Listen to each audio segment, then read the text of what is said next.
Ticket లేవు అని ఆయనే ఓపెన్ గా అది ఎప్పుడు స్టేట్మెంట్ చెప్తానే ఇస్తారు కదా. ఉంటారు ఆయన. మొన్నటి ఎలక్షన్లప్పుడు కూడా చెప్పారు బయట వాళ్ళకి ఇవ్వము ఇవన్నీ ఎప్పుడు చెప్తానే ఉంటారు ఆయన. ఫైనల్గా ఎలక్షన్స్ అప్పుడు రెండే పద్ధతులండి. డబ్బులు అత్యధికంగా ఖర్చు పెట్టగలిగి ఉండాలి, కుల సమీకరణాలకు సరిపోవాలి. కులం ఉంటే డబ్బులు లేకపోతే కుదరదు, డబ్బులతో పాటు కులం ఉంటే బోనస్ నీకు.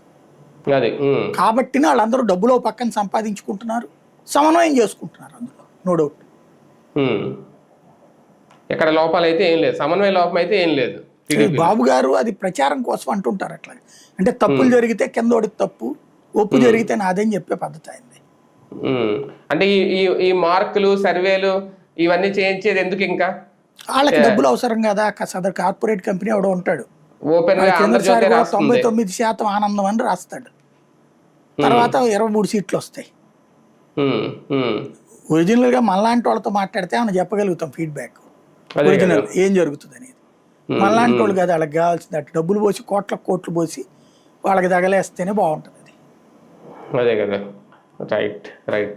చూద్దాం, నిజంగా తెలుగుదేశం పార్టీలో నిజంగా సమన్వయ లోపం ఉందా, నిజంగా బలమైన నాయకులు ఎవరు బయటకు వచ్చి తమ వాణి వినిపించట్లేదా, ఈ సర్వేలు ఈ లెక్కలు